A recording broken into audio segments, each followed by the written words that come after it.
I'm Mike Frescone, president of Multisport International. When someone talks about an athlete being fast, one of the first images that pops into people's minds is one athlete streaking down the field or court, leaving everyone else hopelessly in their dust. And while flat-out raw linear speed is a very exciting, visual, and important type of speed, it is only one type of speed. The fact is, most long breakaway sprints would never be possible without an initial lateral burst or quick first step to separate from a defender. And for this reason, athletes must give considerable attention to the development of lateral speed. Here at MSI, we use the Sidewinder manufactured by Speed City to help our athletes develop the unique skills of lateral speed and first step explosion. The Sidewinder is a simple, yet durable and highly effective piece of training equipment. Not only does it produce great results, but our athletes love using it. And for the next 30 minutes, we're going to show you some of our favorite drills with this piece of training equipment.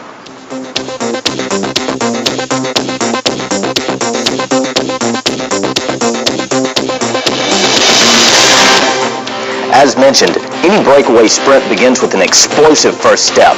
This first drill involves an athlete repeatedly stepping out front at a 45-degree angle. The athlete should begin in an athletic position with knees bent, shoulders over the knees, back flat, and weight on the balls of the feet. Each step should be 2 to 3 feet in length and at a 45-degree angle.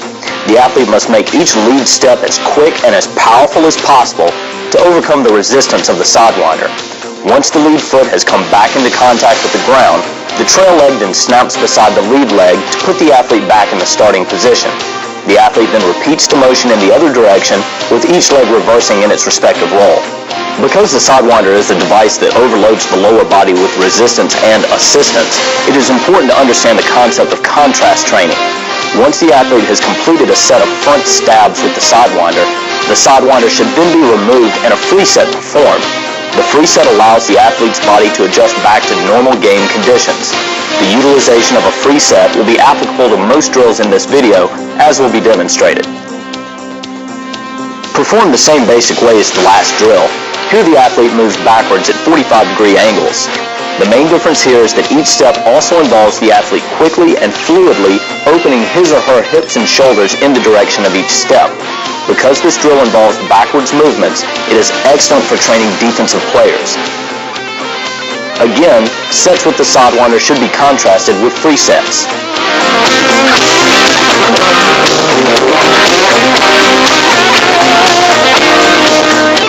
As any coach knows, a basic and essential component for lateral speed and reaction is a good base. We have all yelled at an athlete about having their feet too close together, which obviously prevents them from efficiently reacting laterally. Straddle Hops places the athlete in a balanced reaction position and then demands that they hold it for the duration of the drill. The athlete begins in a low athletic position with his or her feet spaced slightly wider than shoulder width apart. The tension on the Sidewinder's flexicord helps the athlete develop the necessary strength in the hips and the mental discipline to hold the feet in this position. One foot is placed on a line, and the athlete then hops down the line, alternately placing each foot on the line with each hop. Free repetitions may be performed in the same manner. It is of utmost importance that an athlete understand and use proper mechanics when moving laterally. An athlete sliding laterally must learn to use the back leg like a piston that pushes them forward, and the front leg as a claw that pulls them forward. Also critical is that one foot is always in contact with the ground. An athlete that does not use the proper push-pull mechanics will likely hop instead. The danger of lateral hopping is that once in the air, it becomes impossible to react again to any subsequent movements by the opposition.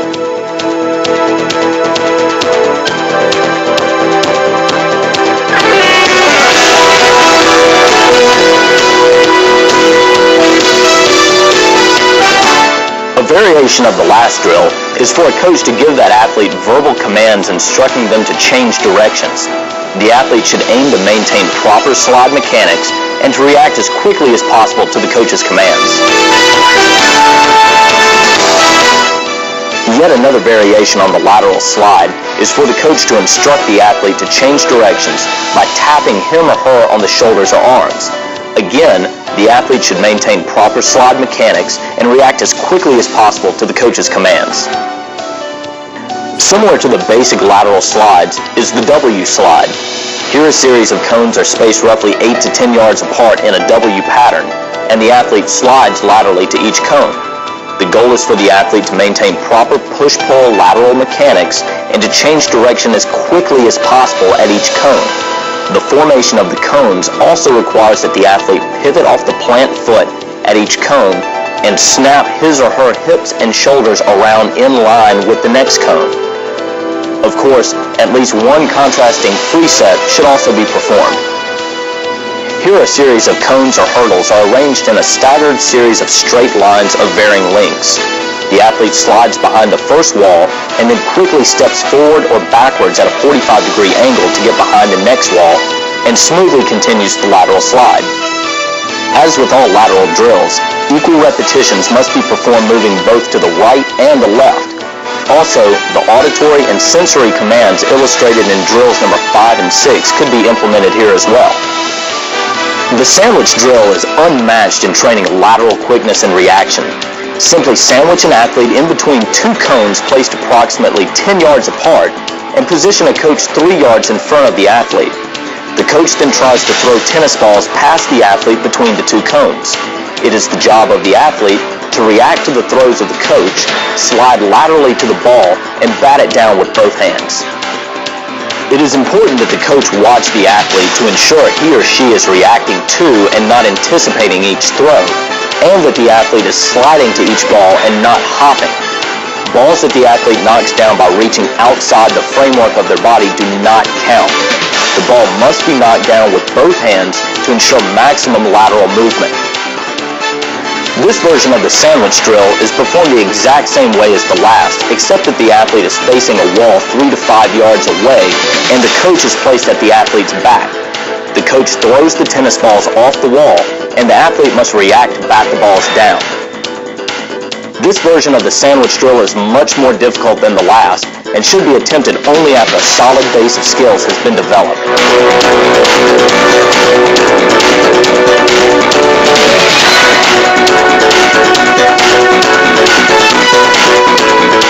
The ability to forcefully drive the knee up is an important component of top speed sprinting and jumping off of a single leg.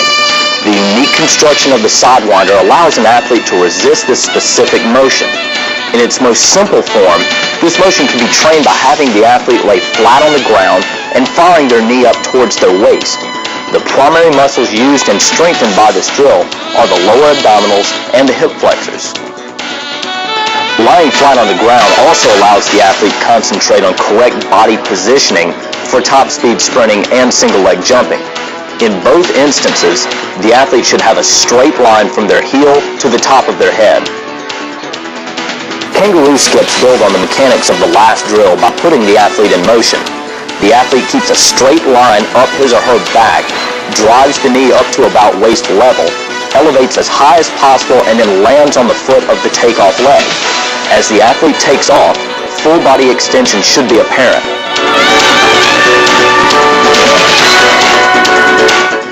Bounding is similar to kangaroo skips in that the upward thrust of the knee is the primary driving force behind the motion. However, when performing bounds, the athlete takes off one leg, drives the knee of the other into the chest, and then lands on the drive leg. The goal should be to hang in the air as long as possible and then to quickly bounce off the ground as soon as contact is made. Free repetitions should be performed to contrast the resistance of the Sidewinder. Dead legs are an excellent drill for teaching correct mechanics for top speed sprinting. This drill emphasizes knee lift, posture, and rhythm. The athlete begins with feet slightly staggered and then quickly lifts the knee of the front leg to about waist level.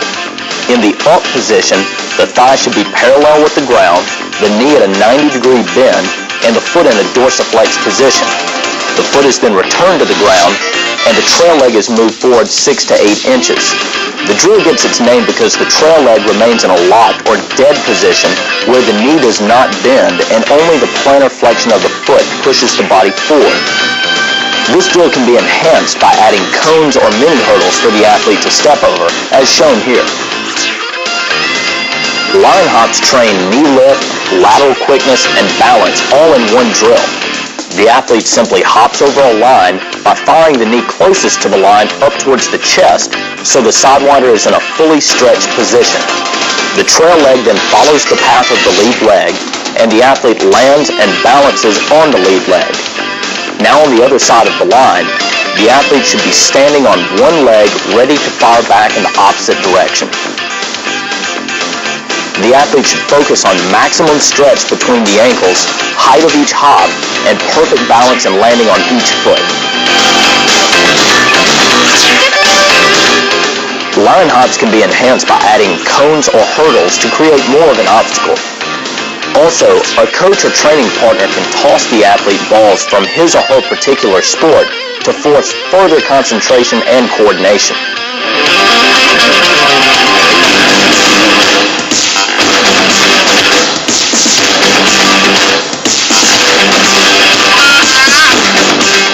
The Sidewinder is a versatile piece of training equipment that can be used in conjunction with other pieces to produce some truly unique drills.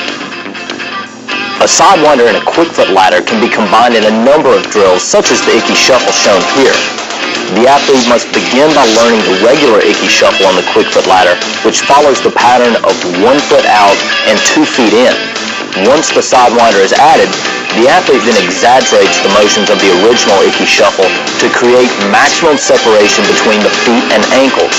This drill is excellent for cutting and change of direction skills. The double square buzzsaw involves the athlete stepping forward into the ladder with the lead foot and then stepping in one hole behind with the trail foot. The athlete then steps back out of the ladder in the same progression and moves on to the next 2 holes. Each hole is only stepped into one time, and the athlete should view the holes in pairs. Once the basic motions of this drill are mastered, then a Sidewinder can be added. The Sidewinder serves to resist the lead step both in and out of the ladder, and assists the trail step both in and out of the ladder. When performing lateral runs with a hole separation, the athlete begins with both feet in the ladder and one hole separating each foot. The athlete then moves laterally through the ladder, never allowing his or her feet to come closer than the adjacent hole. The Sidewinder is added to force the athlete to give further consideration to proper foot placement and the maintenance of a balanced base. Similar to the quick foot ladder, many drills performed on a low obstacle can be enhanced with a Sidewinder. The basic step-ups being performed here require much more body control and explosive knee lift when performed with a Sidewinder.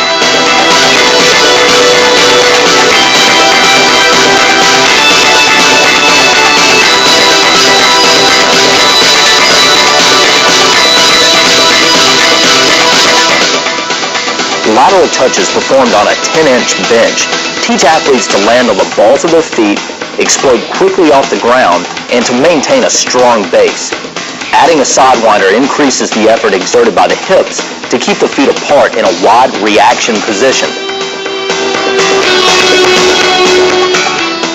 The speed slide is unmatched in its ability to train both lateral speed and balance and body control.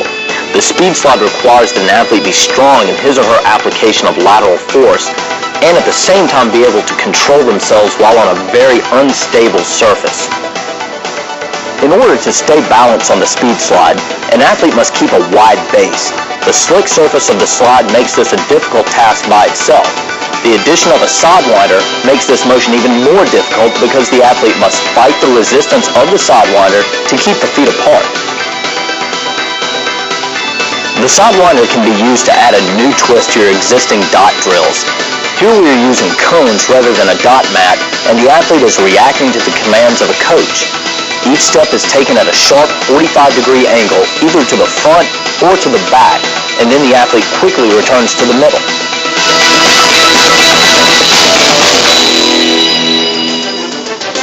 As you can see, we are using 4 colored cones for our dots, and the coach is holding 2 cards with each of the 4 sides coated to the color of each cone. Since athletes tend to react off colors of their opponents' and teammates' jerseys, we have found that training athletes to react off color recognition is excellent for preparing them for game-like conditions. This drill is conducted the same way as the last, except that the athlete must recognize the color the coach flashes and then step to the cone of the corresponding color. To make this drill even more difficult, the coach can randomly walk around the perimeter of the drill and flash the color cards as the athlete rotates with him. This obviously makes the drill much harder because the location of each color changes depending on which way the athlete is facing. It takes an athlete with an intense focus to master this drill. Another great piece of equipment to combine the Sidewinder with is another Sidewinder. Using several Sidewinders allows a coach to set up the Alligator charge game. This game is a nice change of pace to the normal sets and reps of a typical training session because it allows the athletes to compete against one another. Athletes usually enjoy the game so much that they fail to realize how tired their hips and groin are from the intense lateral speed and change of direction workout they're getting. The game is set up by placing 3 or more athletes on separate lines spaced 5 yards apart. Each line should have cones marking left and right boundaries about 12 to 15 yards apart. The athletes, or alligators, stand on the lines and wear sidewinders and may only slide laterally on their respective lines. They may not step in front or behind their line. A fourth athlete without a sidewinder is then positioned in front of the alligators. It is the goal of this athlete to make it to the other side of the river without getting tagged by one of the gators. Once the free athlete makes it to the other side of the river, or when he gets tagged, he replaces the last gator. All the gators move forward one line, and the first gator becomes the free athlete. This rotation is ideal because it builds in the idea of contrast training by allowing each athlete to get 1 free repetition after 3 with the Sidewinder.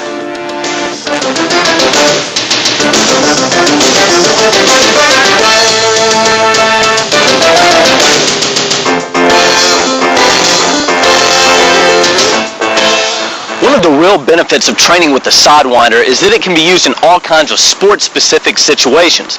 Regardless of the sport you play or coach, simply watch the motions that are repeatedly used by athletes and then pick out the ones that involve lateral motions, quick first step, or explosive knee lifts. These motions are easily trained by using the resistance and assistance of the Sidewinder and then contrasting them with free repetitions. Here's some examples. Watch closely.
I hope this video has given you a number of useful drills that you can implement right away. I also hope that it has helped to show you the training possibilities that can be created with the Sidewinder. Remember, just as there is no substitute for speed with an athlete, There's also no substitute for creativity with a coach, so don't be afraid to try any new drills that may pop into your head. And if you come up with some productive new ones, give us a call here at MSI and let us know. We're always looking to try something new. Good luck with your training.